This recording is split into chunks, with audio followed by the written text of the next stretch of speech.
right, a very good afternoon now. Thank you for taking time to join us in our third and our final panel session across 3 weekends. And today's topic is, under the fulfilling work weekend, today's topic is really, what is your workplace superpower? Because there is really joy in identifying our giftings, and everyone is so unique. And with that, I want to introduce my 3 amazing panelists. Let's start with Jeanette HOUMAYUNE. Yeah. She is a counselor who also works with Petra. That's right. Thank you for taking time to be with us. Most welcome for the opportunity to be here, Junior. And Jeanette will be talking us through the Nodal cards. Right? I've got them right here. Tell you more about it in just a bit. So for those of you who are doing career transitioning, there is actually a system that she has in place. Yeah. And then next we have Lenny. Lenny PAINAN is the founder of Wonderful Minds. And what she does is, through our fingerprints, it actually connects with the brain and how nature has already given us certain gifts as we start life, right? And the question is, many of us go through life without knowing what our gifts are, and then we play, and we don't bring them to next heights, right? So thank you for taking time to share that science more with us. Thank you. And then we have Cindy, who is another very familiar face on the Mom Space panel. Cindy LEONG is the founder of 2 businesses, but doing effectively the same thing. One is the Enneagram Academy. And really the Enneagram profiling is deeper than any behavioral, having gone for it, it's deeper than any other behavioral profiling, whether MBTI or DISC.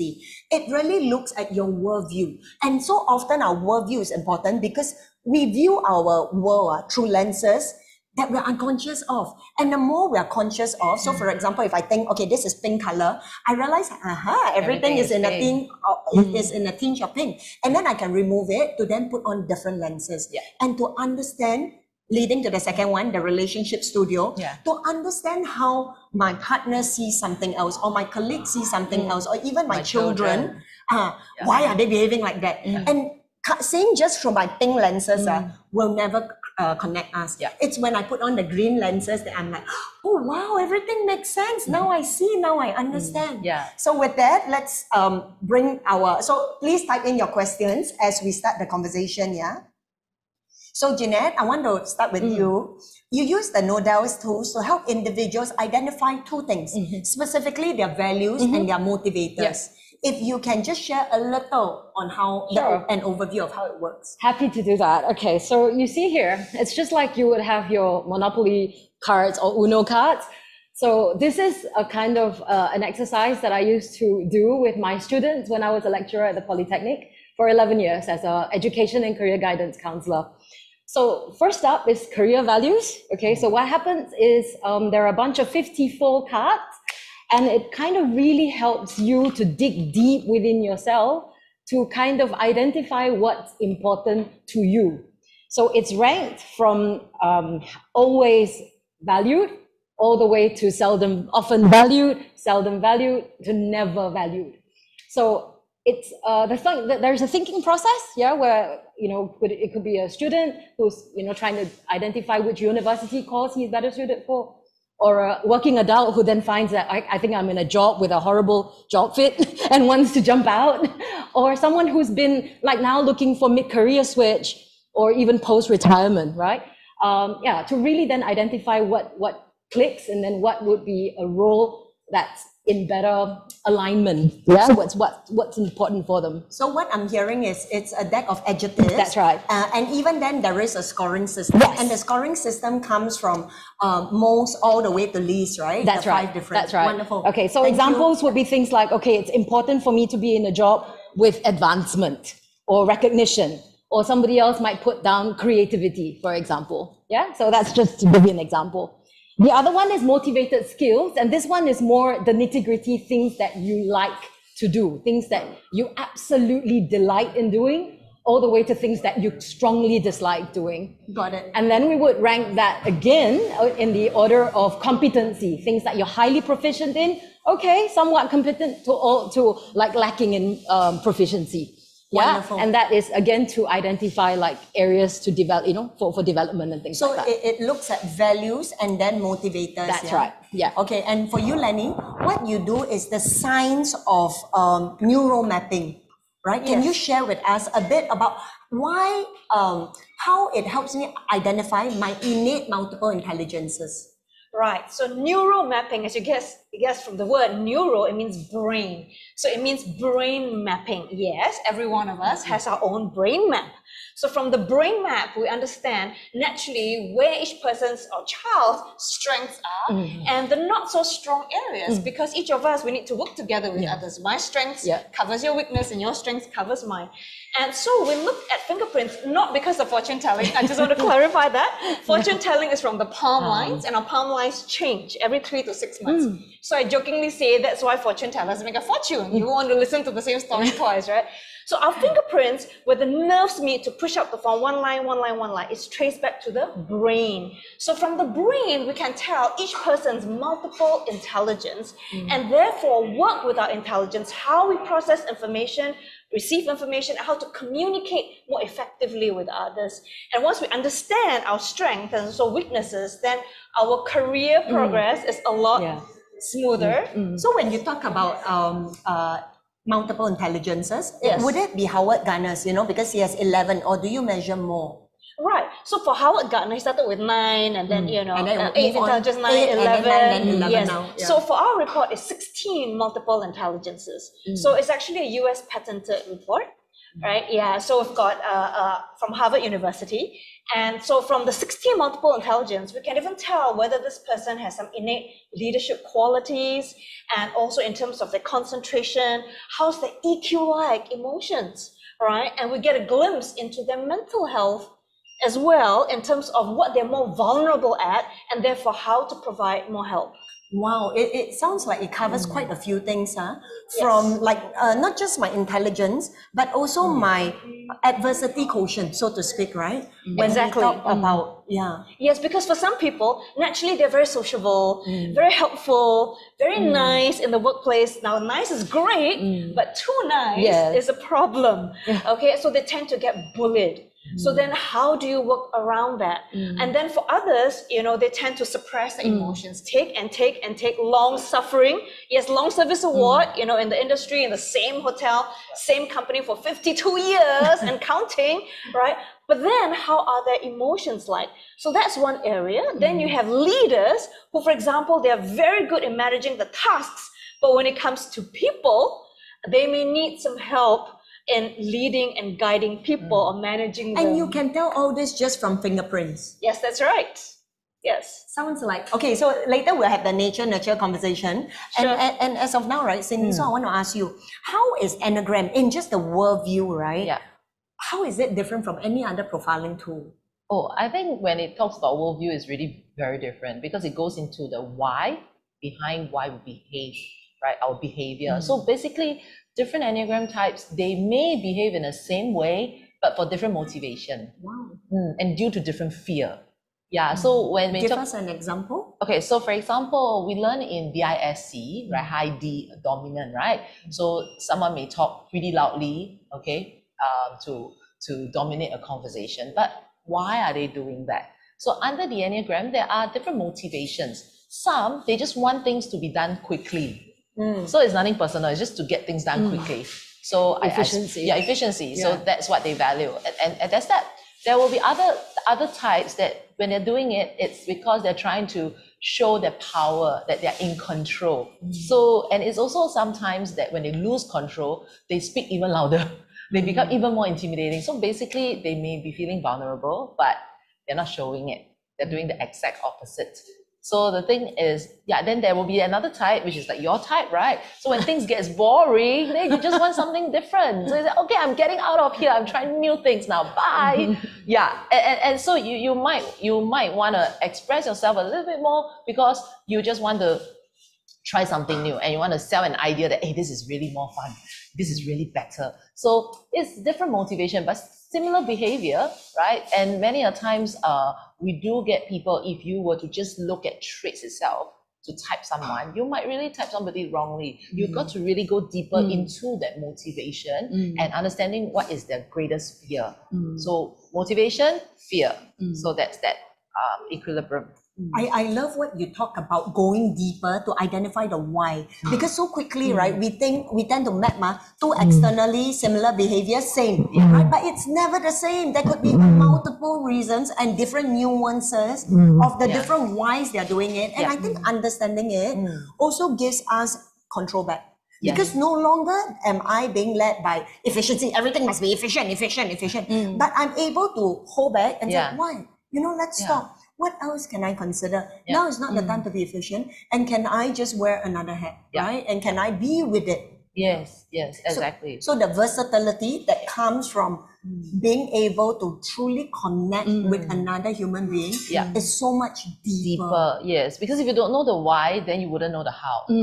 So you're just looking at it on a surface. Okay, so when someone talks like loudly, this is what I should do. So that is very surface, but it's going deeper. Oh, when someone talks loudly, when this person or this type talks loudly, what is the reason?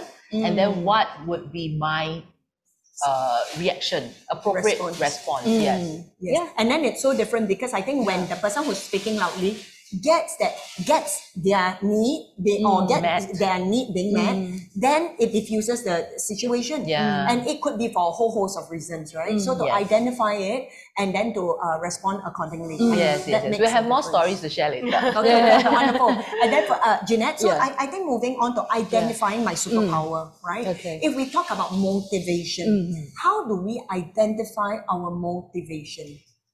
I think a lot of what resonates with, okay, I'll give you an iceberg example. Similar to the why that drives your decisions and actions, I think right at the heart of it, of your motivation, comes the values that you carry. I'll just give an example, right? We have been working for a while now, and we would have seen, say, colleague A, who values work-life balance or family is one of the things that they would prioritize high in their value system, right? That person would deliver efficiently what he needs to deliver for the day. Come 6 o'clock, he's off, right? If he's working for a boss who values commitment, or recognition, or versus colleague B who doesn't put, work-life balance and family so high, but rather recognition. I want to be recognized as staying well and beyond the time, never mind if he's efficient or not efficient, but that is what drives him to put in all those extra, may not be necessary hours, just so that he's driven by, that people-pleasing recognition kind of value. So it's not to judge. I think it's important that, like you said, it's really coming from a place of let's seek to understand what drives this person based on his innate values. And when I've done this exercise with students versus working adults, the biggest difference I see is just from their exposure to the work. And then they kind of become more discerning in that, you know what, this is more me. This is not me, So a lot of the times, And I think together with that awareness comes that inner fulfillment. Yes. Because very often if I'm constantly doing whatever society is asking me to or what my friends are doing that works for them, there's the internal dissatisfaction and disconnect, but I keep doing it anyway because I'm still searching. Right. So I think having a deck of cards or some adjectives cut short. It literally cuts short the and whole it's very process. non-threatening. So it's just like, you've got 54 cards, let's just sort them and rank them according to these 5, kind of categories. And from there, it's very playful, and then, but at the end of it, they stand back and they're like, wow, so this is what drives me, like never valued. So they focus on that. And I'm like, yeah, that's me. I'm not one who values, say, status, for example. I'm not one who values like, say, high profits or high earnings. And then I think the application part is, an example, my partner values that. So now I know why status is important to him. That's and right. not to make him wrong, right? Hi, you are so hungry, so power hungry. But to, then let me support you because that's important to you. Yes. But if we didn't know, you are power hungry and we make the person feel so bad and then the person feels bad for having that. That is actually their motivation, right? True. Yeah. So instead of the blame and the shame and the guilt, we're really coming from let's see what makes you tick, you know, and then we encourage each and then we other. try and kind of like moderate a little bit, you know, if it's not in line with like family, you know, kind of values. But ultimately it comes, we're like, okay, I respect that this is what makes you, you know, this is what makes you thrive, as opposed to, okay, and being a supportive spouse, family member, parent, you know, and this is how I will lend my support. I just, you know, I came to mind, like we've got two excellent playwrights of Singapore, Alfian Saad and Ovidia Yu would have heard. Both of them had started out in a NUS course of medicine before dropping out at various points of their 4-year course to pursue theatre and writing, which is a whole, you know, we're really going from, you know, like the left brain kind of, you know, you can imagine, you know, to the right brain. Yeah. So again, it's, you know, if it was the creativity, it was the writing that makes them happy, right? So when you ask, well, how do you find that happiness? Oh, as parents, and I'm talking to mummies and daddies out there, you know, expose your children to a wide variety of, you know, kind of experiences, and then see, you know, what is it that makes their eyes, you know, just light up, you know, what is it that makes them feel proud? What is it that makes them feel accomplished? Like, I did this, I'm proud of this, you know, and those are your moments of motivations. Wonderful. And hearing what you're saying, you know, and it's such a waste of money, right? You spend 4 years, not a waste of money, I think that's the journey, right? But if there were tools to help us have that highway, right? So Lenny, I want to bring it to you where, you know, often if there's a mismatch in a job, right? Like, you know, there's a lot of struggle, potential turnover, the self-esteem of the individual, for everyone in the team doesn't serve. Yeah. So how does neuromapping create that awareness to help me fit, to even know, like, you know, what do I want to study? What are my interests? What do I want to pursue? Can it help? Oh, for sure. Yes, so through this little device, so it's a high resolution scanner.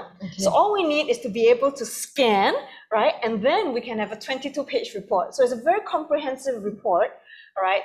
Since it's US patented, and with the consultation, they were able to hone down and really understand this person, their nature, naturally where they are strong in, all right? And also in terms of nurture, that's very important as well. Where are some areas with a little bit of exposure, training, they'll do really, really well in that area. Now, however, if naturally they are weaker in that area and you try to push a square peg into a round hole, it's not going to fit, right? And so, in fact, we have had cases, you know, where the parents, you know, because they want the child, right? They're math professors, they want the child to do math and excel in math, all right? But the daughter goes, you know, she does well simply because parents push her and train her.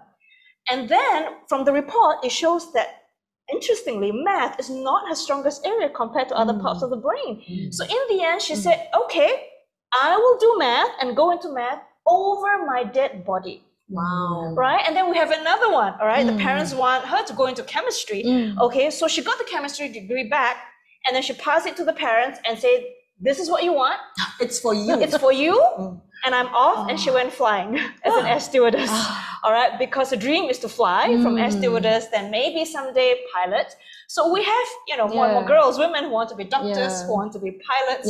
So they're no longer confined, right, to the typical so-called women's role, right? They want to fly high, pursue their passions and their purpose. So you see, then it's very liberating, right? And sometimes it may not even be that you have to move out of the company. It could even be switching departments. So we've had people come and switch departments in the same company. And of course, we have those mid-careers where they change careers. Now, don't worry, after the test, we'll not say, okay, right after the test, you switch career. In fact, we tell them, do not do that. All right, give your time. You give yourself time. You can try, you know, a new career that's suggested for you, a career suggested for you, pro bono. Go volunteer, experience it before you embark on it. Because sometimes for some clients of ours, what happened is they find that it's just the money. All right, it pays the bills. All right, so they stick with it. You know, accountancy for one. Right, so stuck with it, accountancy. For 5 years, she has been wanting to change career, but didn't have the courage. All right, so after doing the report, she realized, yep, it's a total fit of what she wanted to do. She's very suited for the event space. And from 5 years ago, she was already considering the event space. And so eventually, she took the courage to move to that space. But after several experimentation and getting her feet wet, right, and then she moved, and then she was so much happier. I'm just thinking, right, it would serve a lot if the kids, I mean, I'm thinking this tool is probably better for kids because people like us, I mean, I'm not saying that, you know, it would still serve us to know, especially with regards to midlife transitions. But what I'm hearing is this tool would actually serve our children more. Am I right? Because then I would have like a lot more lead time to begin to hone and give them the exposure built on their strengths through the years, right? And because it's not just nature, they are born with this. It's the nurturing. It's the nurturing that I then bring them before, but for us already, it still can. Still can, right? But would I be right to say, right, that for your two, so for example, if I was born, let's say with this particular talent, but I was never exposed to it for whatever reasons, and yet I began to train another muscle type, so to speak, or strength. Would I be right to say who I am today is reflective of that training? So the nurture versus nature argument. So it's really who I am today as adult. It's more nurture already, right? Even though innately I may still be drawn. No wonder I always like this. Like a calling, right? Correct. Correct. So if there's no nurturing of that talent, right, you move to something else and you're good in something else now. Yeah, it could be from nurture, right? But the good news is if you decide to still try something that you were not trained in but naturally good, you pick it up like so fast. It doesn't matter my age. It doesn't matter. There's still hope for us. Well, okay, one caveat, except for kinesthetic. That means, you know, if now you realize that, I could have been an Olympic champion, you know, and now I train for the Olympics. Now, for community, you know, competitions, no problem. Olympic champion, international, a little bit tough, a little bit tough. And that's why it's important to potentially identify early. Especially for kinesthetic strength, right? Sporting talent, you know. Just covered it at 12 years old. Before 16 is ideal, and that's why China train the athletes really young. 3 years old. Preschool. So young. Yes, 3 to 5 years old. Yes. Wonderful. That's right. Thank you so much, Lenny. And moving the conversation over to Cindy, right? I think to me, self-awareness is critical because after I know, it's not just using the knowledge to understand myself, but it's then spending the entire rest of my life in working on me, right? Personal development. But I think sometimes people don't come from that perspective, or do they? People always try to change the other person. It's always the other person's fault. But I say you're 50% of the equation, you know. In any interaction. Yes, and you are the common denominator. So why don't you work on yourself first? Sure win, huh? At least you change your lens, like just now what you said. That will change a lot already. And I think a lot of couples, when they come to us, it's like, I wait for him to change, then I change. I wait for her to change, then I change. Hey, so if you're waiting for each other, right, then nobody's gonna move. So you need to start somewhere. So there are people who ask me, Cindy, is it still effective if I just come on my own? Yeah, because then you at least could change your lens first, and then you could see things differently, and then you can see that, hey, actually, what my partner is doing is not his natural strength, but he's doing that out of love. And when you can recognize that, you also learn to appreciate your partner better. Or even like for your kids, like, you know, okay, naturally my kids are maybe the safer type, you know, the worldview is more like, I need to suss things out, I need to be a bit more skeptical, I'm more careful. Then when this kid takes risk, then I say, hey, this is out of your comfort zone. So you appreciate the kid, you validate that, hey, you're doing a great job. I see that you're making an effort. So it's also, it starts from us, not just expecting someone to do up to our standard, although it's easy for me, but it may not be easy for another person. So if you see that the person is putting in the 10% or the 20%, it's already a lot to this person, no. From 0 to 10 is a lot. So it's really about managing our expectation as well. I feel like relationship building, I always tell people, managing expectation is the key to all happiness in life. True. I so agree with what you said. I so agree. Because you see, when you mentioned the example, right, of those who wanted safe kids, these are our archers, you know, our classification, because 4 major types into 17 subtypes. The archers, they need safe, simple, repeat. So for them to move out of that is really a big deal, and they deserve all the recognition and appreciation. On the other hand, the radial, you know, these are like your Steve Jobs, all right, who say think different. So they tend to be blunt. All right. And so sometimes the voice may be a little bit louder. They may appear rude, like, how could you talk to your parents and grandparents like that? But that's them because they are blunt. They're very blunt. So if they were to start thinking about others a minute, all right, that's so wonderful and deserve the recognition and affirmation for their effort. So true. Really. Yeah. So I true. so love that nuances and that appreciation, that deepened appreciation for each individual. Because very often now we live life cookie cutter approach because it's most efficient and simplest. And there's this mistake that we do called projection, right? Where I'm like that should be easy You for should you. be like Why that. so hard? You are not trying hard enough. And then we make them feel like they are trying, they're giving their 110%, and we still fault them. But if we were to just focus on their strengths, can you imagine the kind of being that we bring up? Beings who know that they are valued and treasured for who they are as individuals, for who they are. That you don't have to be like mommy or daddy, please be you. And let's discover who that is. Yes, I think that's really important. And I also want to draw the difference between recognition, appreciation, assurance. They are different.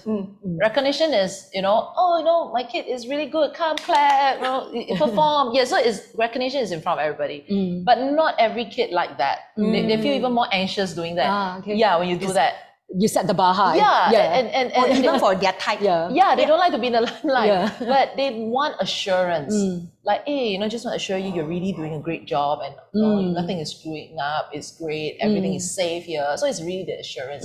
While there will be some kids that need appreciation, which is a different thing. Appreciation, you don't have to do it in front of everybody. They prefer it one-to-one because that's more sincere. Because when you do it in a group, they will think it's a show. It's for show, right? It's for your face, but it's not really for them. So if you want to appreciate them, sometimes it's the one-to-one, and the big word is thank you. And I think learning to say thank you is also, there are different measures. Like you can just say thank you.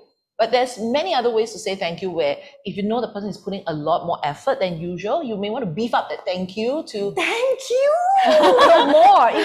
Like, I do see that you put in really a lot of effort. I noticed you burned your midnight oil last night just to do this, right? And you don't have to, you could have rested, but you put in all this effort.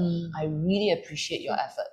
Wow, that's a lot. That's a lot of words. That's a lot. But that gratitude goes a long way to, just feeling affirmed for your efforts, And as opposed to taken for granted. And in just drawing that distinction, right? And then we realize that, very often when we Google, how do you show appreciation or praise? And then we think that the same thing should work for all my children, or for all my employees, or for my partner. But then when we begin to realize, no. The beauty in the diversity is each one is different. And how to speak their language.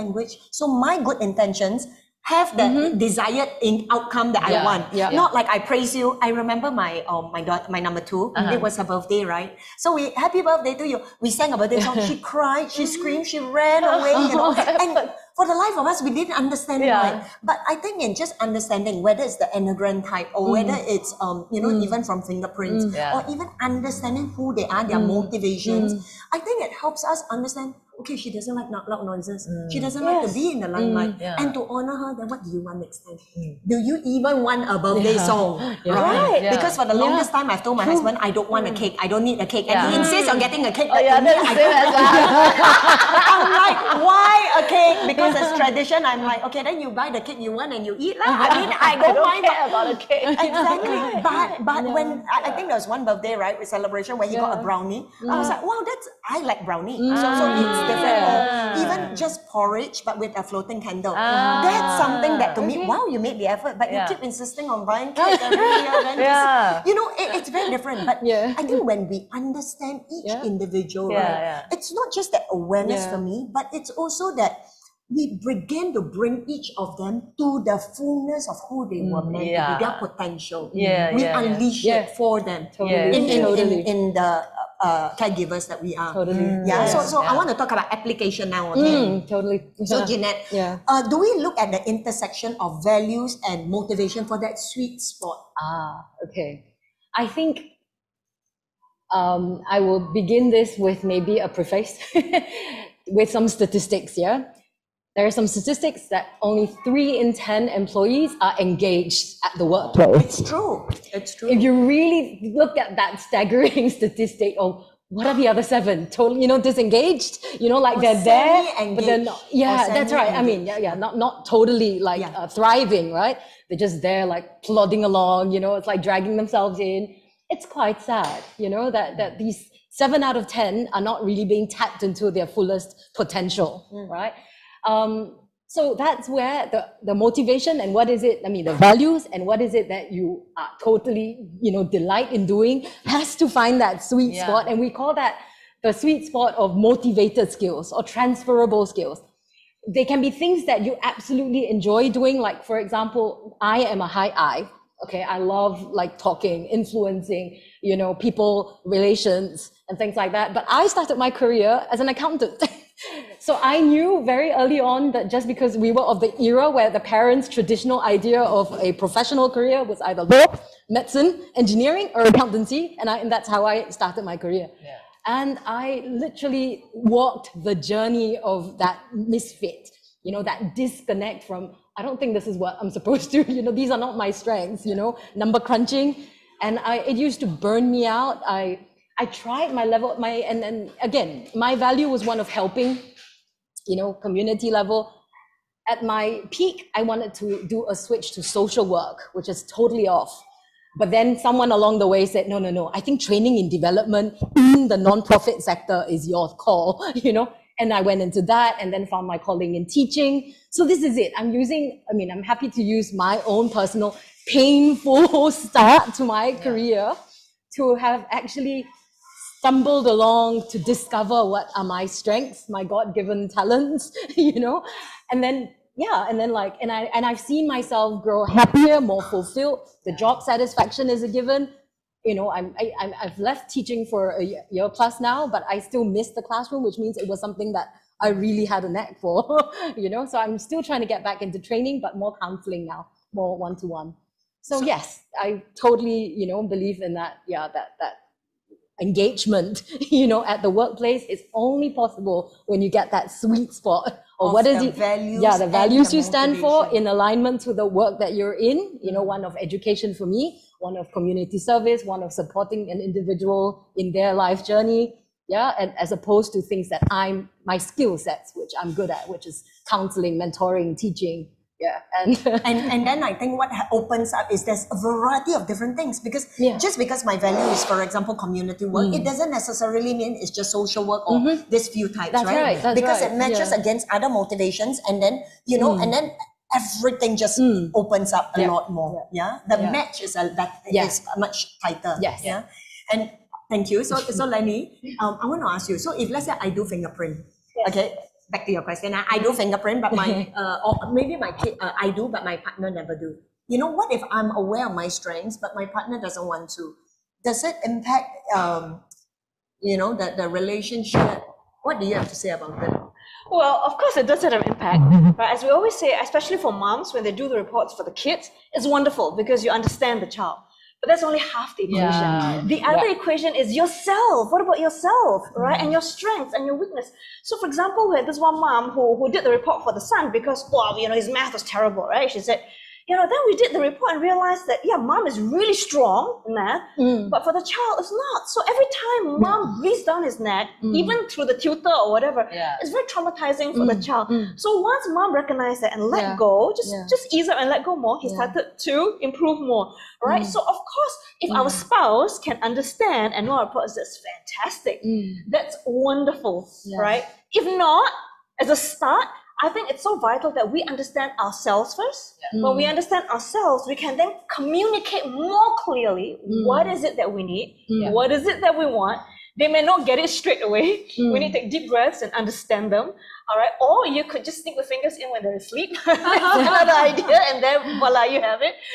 So we found that usually it's like this. Sometimes, we have families. Right, mom say, I want to do, for myself, for the kids, so, we can communicate even better and guide them in their studies and enrichment classes. And daddy says, do for them, right? Not me. Okay, fine. But as we were doing the reports and during the consultations, you find the father coming nearer and nearer and nearer because he's interested, right? He's hearing things, right, about his kids, about his wife. And then, lo and behold, next day he says, okay, I also want to. So it could take that as well. Now, of course, if we can really understand each other, that's wonderful. That's really beautiful. And for example, I've got this mom, right? She did the reports for her 3 kids. She, the husband, all of them, the whole family. And the parents, right? They're so diligent that they have photos of the reports on the phone. Wow. So after they pick up the kids from school, they'll refer to the notes, okay, and interact with each child accordingly, Wow. right, based on their profiles. That's personalized interaction. Yes, yes. And I tell you, they have the most Wow. wonderful relationship as a family, right? I mean, such a wonderful example. Yeah. So that, because you see, as you know, with all your kids, right, your lovely kids, right? Same roof, same food, but they're all different, right? From the same factory, but they're all different. Why so are different? And I so love what you're sharing about this couple, where they didn't just go for the test and leave it as it. But I think the key word I'm hearing is application. Yes. At the end, knowledge in your head doesn't transform your life. What transforms your life is when you take different actions. So instead of, this word form of communication, when I realize, okay, this is how they like it. So with you, I talk softer. With you, I'm celebrating you like this. And applying it now is the job in just me as the parent first developing the muscles. And as we begin to develop, I think it then brings the entire interaction to new levels. Applied knowledge is power. Yes. Yes. I totally agree. I mean, the mastery level as a parent ourselves, right, is the kind of mastery level we can bring for our kid. It's the best thing we actually can do for our kid. Is to move up the self-mastery of ourselves as parents, that being versatile, right? That you can do both or different modes for different ones. It'll be an exciting journey, obviously. Of course, I do have my preferred mode, but if you can be that versatile parent to, against your own weaknesses, you're willing to step up because of love, to do something that's not my usual mode, but I'm just doing it out of love, right? I believe the kids, when they grow up, they really would appreciate you because you bring them to where they are today to be their best because you put in all the effort. And so that's powerful role modeling as well. And that's something the kids will see that, right? They will see that because the kids know mom and dad as well, because they see you every day, right? How you interact, how you behave. And they know that mommy and daddy is taking that extra step for you to embrace you this way, the way you are, the way you want to be embraced. And that's love. That's love in action. And it's not just that. I think if we were to zoom out more, it's really them being appreciative of the diversity in different people. So and outside, so when they go out, they are able then to interact better. It's not just, daddy always shouts when he's at home, so I'm going out to shout everyone and coerce everyone with my volume. But it's really understanding and appreciating, hey, if mom and dad can learn something else, why not me? And increasing research has shown, right, neuroplasticity, the more we expand our mind, it will never go back to the original shape and form, right? And it's that modeling that we do for them to then pass it on, amongst their peers to the next generation. Yes, that's I think true. it's so powerful and beautiful. And also to add on to the story about the parent themselves not taking the step, right? Actually have one classic case where the mom actually drags the daughter to me for coaching. So I did the Enneagram and all that, and I got to know her type, and I realized, oh man, your mom is really very intrusive, right? And so I did. So that's what I realized, but I didn't bring it to her. So I said, okay, so you have 1.5 hours for this coaching. Maybe you're going to tell me what you like to work on, right? The initial topic was actually the communication skills of her and her peers. But of the child. Yes, the child and the peers. But the whole 1.5 hours, she kept talking about her mother. So the problem is not her per se, although yes, she does have certain challenges, which is not such a big issue. In fact, for her, she just need to pick up some skills and she'll be fine. It's a very external thing. But because of this issue with the mother and the mother being so intrusive, she spent the whole 1.5 hours. I didn't even tell her what to talk about. Just tell me what you want to talk about. And she just brought that up. That means this is the top of mind. Like this is the number one thing that's really, really bothering me. And then I realized the problem is not her, it's the mom. And the thing is, the mom was like, oh, I'm okay. I don't really need coaching and da-da-da. I said, oh, okay, then how are you going to be the best mom for your daughter? I know you're doing your best, but there's still some more things you need to work on. So it does take time. sometimes to persuade the parents themselves that, hey, actually, there's something you need to work on yourself too. Otherwise, you're being overly intrusive. And why is the mom being overly intrusive? Then we realize that she also have her own blind spots as her personality types. Plus, she doesn't have a lot of social life. She doesn't even have friends. So all the time is spent on the kid. And so, the expectations, I can imagine. It's crazy. Sometimes it's some of these toxic emotional baggage that we carry and we don't realize we project it on our children. And then we're burdening them beyond what they can take, you know, because that's us with our baggage, putting it on a 6-year-old, 10-year-old. And I can see. What you said, right? It's true, right? Every mom is doing the best we can. And this is where I want to caveat with the knowledge we have. So imagine if we choose to increase our knowledge, what we can do is a lot more, right? We know better. Yes, so it's not about, because I think sometimes people tend to have a negative relationship with personal development where I don't need it, but I don't think it's about whether I need or not. It's, do you want Always good to have. Because the more you increase your capacity, your mind space, your awareness, your heart, your ability to deal flexibly with different children, the asset that you are as a human being, the more powerful. So to me, the way I say it is, it's literally expanding our internal locus of control, right? Compared to if I don't know that, I'm always using the same thing. And then like what Einstein says, right? Insanity, gong, gong, gong, gong, gong, doesn't work. And then I do the same thing over and over again, expecting different results. So now I want to take this conversation. Can you give us an example, right, of how to apply this at work? You know, so in our work, so we've covered the family spaces, right? And family is so critical because I think if ever anyone, we love our family the most. And yet it's so sad that the way we communicate, they never get that we love them. I mean, the reality as a counselor, you would know, every individual has parent-child wounds one. No matter how well intended the parent is, always got baggage. And I think that comes as out of a result of the interaction. So that love is not communicated or not received the way I intended to be. So moving on to working relationship, right? How does understanding my value and motivation connect me better with my colleagues? Jeanette? Okay, let's start with the boss and subordinate relationship for a start. Again, another statistic that 30% of an employee's engagement and performance level is directly attributed to the boss, right? So there is this adage that we've heard. People don't quit companies, they quit their bosses. And why? Because that relationship of, like, am I appreciated, recognized, assured in a manner that makes me give my best work? Or do I feel put down, always made to feel like I'm not good enough, and, and if that times a year, 2 years, 5 years, and, you're headed towards not feeling appreciated, maybe even burnt out if you're, day in, day out doing skills, let's say you're someone who enjoys working with numbers and maintaining records. Say you're a bookkeeper, accountant kind of role.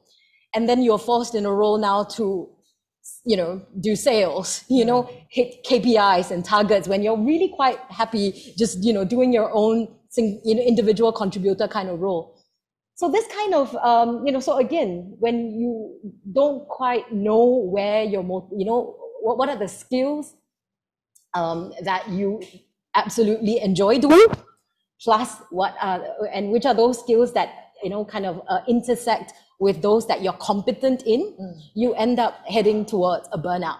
So again, so how you would apply that to work, and that's what you're asking, right, is really one, like I mentioned before, is to find that understanding of yourself. There's really no shortcut to this.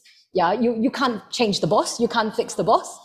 But when you know yourself, you're able to have that conversation with your boss during your appraisal, or even any time, like a mid-year, a mid-career chat, or a post-project debrief, to say, you know what, this is something that I've discovered about myself, and, and proactively look for maybe roles that are more suited to where you can contribute and be happier contributing. And what I'm hearing, right, is mastery, and we're talking about mastery of, whichever type that we talk about, will create empathy. Because when I begin to get good, so initially I'm sure it starts the starting point is me, right? So I'm figuring out my type, you know, for yours, I'm figuring out my innate intelligences. For you, I'm figuring out my motivation and values. That's one. That's only the basic building block. But then as I begin to build on, right, it creates an empathy. Come, let's find out what is this other. Let's find out what's this other. And then we begin to empathize what they are going through. So it no longer comes from anger or resentment towards someone, but it comes from understanding, a space of like, okay,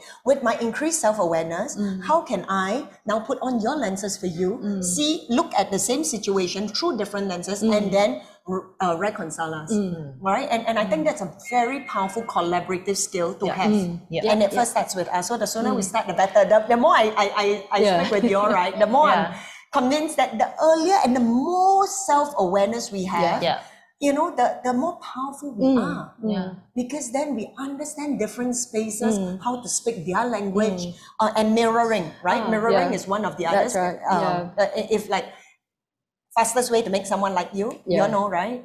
Mirror that person. And I can only mirror the person on the outside if I don't have that in-depth understanding. But if I understand, oh, okay, so this is what they value, for example, or this is their type, or this is their enneagram type, it helps me truly appreciate from the depths, no more just external token actions. That's true. So Lenny, if we were to apply, you know, neural mapping to the workplace, to the workspace, can you give us an example of how it has reconciled potentially, you know, a potential war zone? So for example, we did consulting for this company that sells diamonds, right? And so, you know, the challenge was the manager was having a hard time, okay, because hiring and firing is very tiring, you know, right? People keep moving, right? And so what happened? We found out that because of her type of nature and Prince, right? Her Prince are the type, she is a go-getter, you know, very driven, all right, goals and tasks, fantastic. So obviously she rose up the ranks because she performed her tasks very well. She hit the KPIs very well, she hit the goals very well. But the moment she goes up the ranks, she has people placed under her, and she has to then coach and guide the people.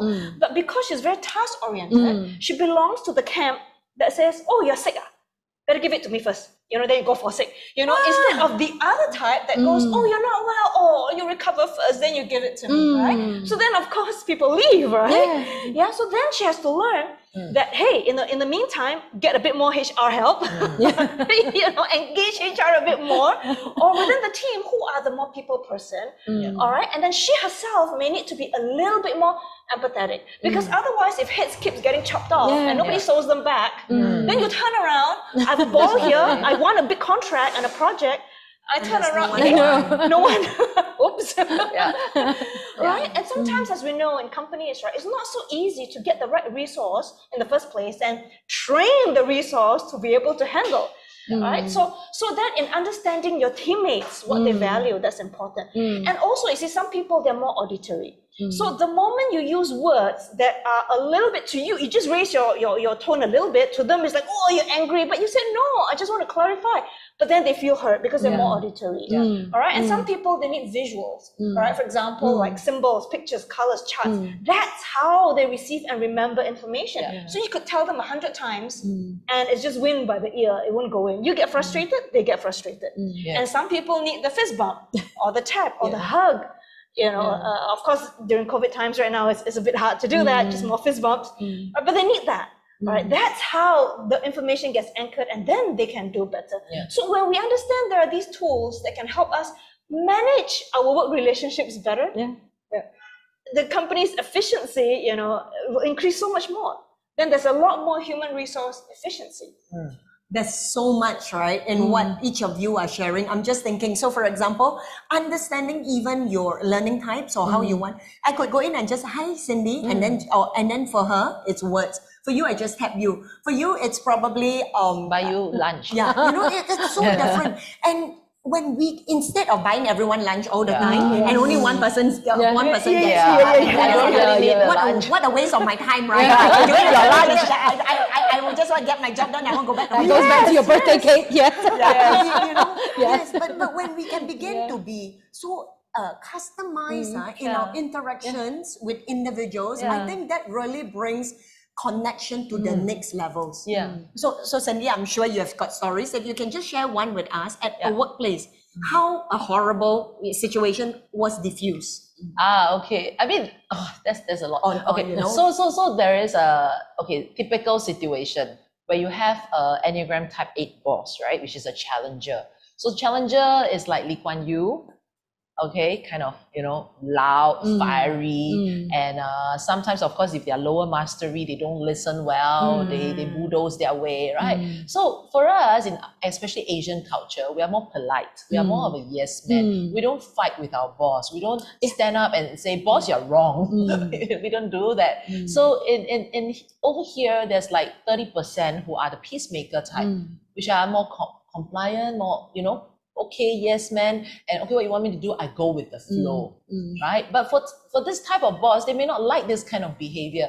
And there was a case where it was a aesthetic clinic where the boss is the Type 8, and because all the service staff are the peacemakers, so they find that there's a difficulty, trying to communicate with the boss, right?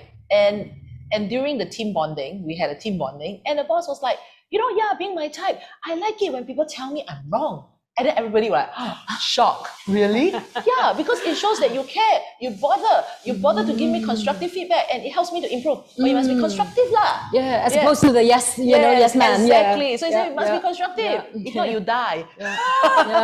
So it's really that very clear. So their personality type is really like the mafia boss. If you are in my camp, I protect you to the end. If you're not, then you die a miserable death, kind of thing, right? So he is protective of his people, but the way he prefers to be treated was not being communicated. So I think in our sessions we always have this food for thought. Number one, do you even know how you prefer to be treated? I think a lot of us don't even know, especially when we were younger. We don't even know. We just allow people to do things onto us, and then we realize, oh, that's not for us, right? So first, we need to know how we prefer to be treated. Next, we have to teach people around us how we prefer to be treated, right? In a heated argument, do I prefer to talk now, settle now, or do I prefer to take a break and talk at the end of the day? So we all have our preferred treatment, right? And then the next, I always tell the leaders, if you want to be good leaders, just now we talk about parents, you need to be versatile. You need to be versatile where if you have somebody, a staff that prefers to talk later, you can talk later. If you have a staff who needs to talk now, you talk now. So you're versatile. So it's that. So during that session, I think that boss really shared like how I prefer to be treated. This is how I prefer. And everybody, were having a shock. Like, oh dear, the way you prefer to be treated is not the way I would ever treat my boss. And I think that is such an eye-opening share, because even for me, I mean, if you're so loud all the time, I would never think that I could come up to you. Yes, I would never think you want to be challenged yourself. I would think that you are the challenger and you like challenging everything, so I let you challenge everything and I'll just follow behind you. But actually, what you like is you also like someone to par you, someone to spar with you and match with that. And it's like, wow. So very often, right, when we don't go deeper, we just take for granted what's at face value, and then we just continue to allow this kind of what you call it, inefficient communication to continue for the rest of our lives, right? if we don't leave first, Exactly. I mean, after that, the staff were like so liberated, and finally, I can tell boss that you are wrong. There's a better way of doing something. Okay, and then he appreciates it. He appreciates it. Yes. And the thing, the whole environment is so different right now. Wonderful. So in closing, right, I want to ask, what is one tip you want to leave our audience with, Jeanette? I think know yourself and appreciate yourself for your unique traits, whatever they might be. And I think that is really the start of wisdom, and that's when you really start to understand yourself, understand relationships with your significant others and workplace, at home, and at the workplace. Wonderful. It's like what I'm hearing is the deepening and the enlarging of my self-awareness. Wonderful. Lenny? Right. For me, I'll say know your brain. Know your brain makeup. So truly understand how you're wired, and you'll find it delightful. Oh, this is why I did this. Oh, this is why I was like that. And then, of course, look at how you were being nurtured. And then see from now on, from your past, from what you've come, create, truly from now, create your future. All right, because you can now create that wonderful future now that you have the right information, and then how you can then apply this information literally to create the future that you want. And not only just the future that you want, but also for your organization, for your community, for your family, and yeah, your company, your organization as well. What I'm hearing, right, is really areas of tension and conflict are actually areas that give us our greatest learning opportunities and our greatest insight, because it's very likely blind spots are there, and that's why there's that tension and conflict. Yes, why not have it be a lot more efficient, effective, and then everyone be happier at work? We spend so much time at work, might as well be happy doing it, right? Truly. And if we can then really latch on everyone's strengths, right, it's so much more effective, efficient, Enjoyable. and enjoyable, happier. That's true. Wonderful. And Cindy? Okay, my advice is really about be genuinely curious about people and about yourself, right? Because you don't know what you don't know. You only know what you know. So just get curious. Like whenever you meet a new person, a new colleague, a new boss, your kid, just really be genuinely curious, right? Instead of asking, how's your day? Which is like, you know, maybe you can phrase it differently. Did something interesting happen today? Right? There's something exciting pop up for you today? Was there something unexpected that happened today? So there's so many ways of asking, how's your day? So just be genuinely curious, because the key to learning, right, is not just through books and videos and stuff. Well, they are good resources, but actually the key to learning is also through observations. Yeah, so be genuinely curious. And I love what you say, right? Because then the quality of the conversations are no longer superficial and not just deep, but the ability to have deep conversations even with a stranger. Can you imagine, right? The ability to have deep, meaningful conversations with a stranger opens up possibilities for you simply because we understand first ourselves and then the various possibilities of how people are. Yeah, that's true. That's so wonderful.